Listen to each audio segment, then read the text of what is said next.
ધોરાજીના સુપેડી ગામે શ્રી મુરલી મનોહર મંદિર આવેલું છે। આ મંદિરનો યોગ્ય વિકાસ કરવાને બદલે રાજ્ય સરકાર તેમાં ખોટા હસ્તક્ષેપ કરતી હોવાના આક્ષેપ થયા છે, જે બાબતે મામલતદારને આવેદનપત્ર પાઠવવામાં આવ્યું છે। ધોરાજીના સુપેડી ગામે મુરલી મનોહર મંદિરમાં 8 પેઢીથી મંદિરની પ્રણાલી મુજબ 26 જેટલા મનોરથ થાય છે, જેમાં ધ્વજાજી મનોરથ, અન્નકોટ મનોરથ, માણા પહેરામણી મનોરથ અને વાઘાજી મનોરથ સહિતના મનોરથનો સમાવેશ થાય છે।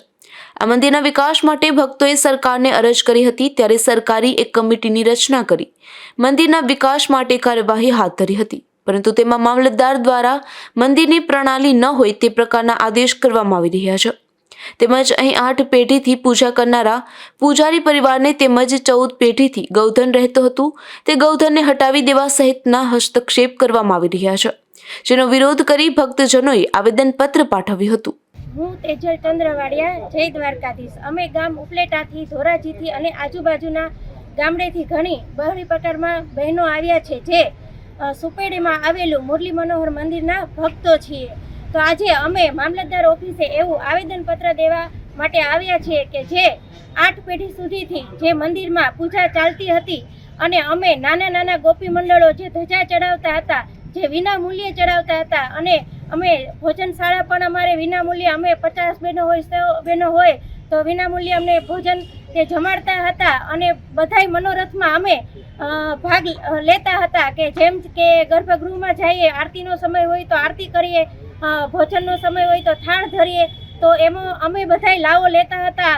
ત્યાં એક ગાય પણ છે, તો જો આ બધુંય સરકારમાં માન્ય થઈ જાય તો બધું જતું રહે, અને અમે બધાય ભક્તો છે એ ખૂબ જ દુઃખી થઈએ કે અમારે જે અમે નાના, કારણ કે અમે દ્વારકા જે ધજા ચડાવીએ એટલું મોટું અમે ગોપી મંડળ કે એવું કરી શકીએ નહીં, તો અમે અહીંયા વિના મૂલ્યે છે તો અમે અમારી રીતે ભક્ત બહેનો છે એ ધજા ચડાવી શકીએ। તો અમારું બધા બહેનોનું એવું નિવેદન છે કે જેવી રીતે ચાલતું હતું એવી રીતે આ મંદિરે, મુરલી મનોહર મંદિરે ચાલતું રહે।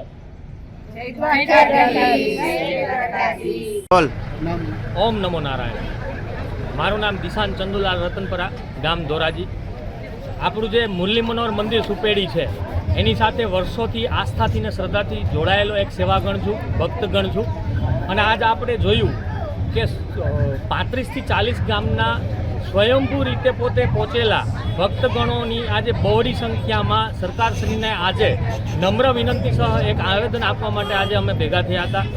અમારી સરકારશ્રીને વર્ષોથી 5 વર્ષથી અમે એક ડોક્યુમેન્ટેશન કરતા હતા આ મંદિરના જીર્ણોદ્ધાર માટે, પણ એ જીર્ણોદ્ધારમાં અમારી ઈચ્છા એવી હતી કે જેમ રામ મંદિર બન્યું એમ આ મંદિરને પણ લોકોના ફાળાથી 1 રૂપિયો જોડી અને આ મંદિરનો જીર્ણોદ્ધાર થાય, એના માટે થઈ અને અહીંથી લઈને ગાંધીનગર સુધી બધે જ અમે કાગળિયા કર્યા હતા।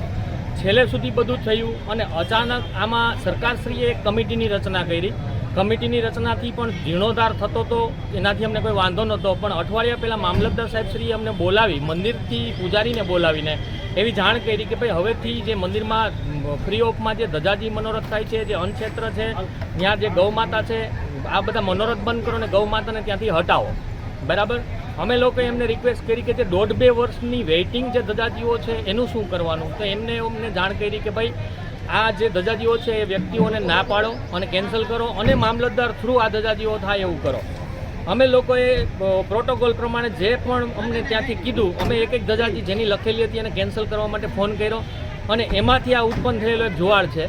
આ જે ભક્તજન છે એનું એક જ પ્રકારની સરકારશ્રીને વિનંતી છે કે 8 પેઢીથી જે બાપુશ્રી અહીંયા છે, બરાબર, અને 1 પણ રૂપિયો લીધા વગર આ જે ધજાજી મનોરથો હાલે છે, જારીજી મનોરથો હાલે છે, આવા 26 પ્રકારના મનોરથો હાલે છે।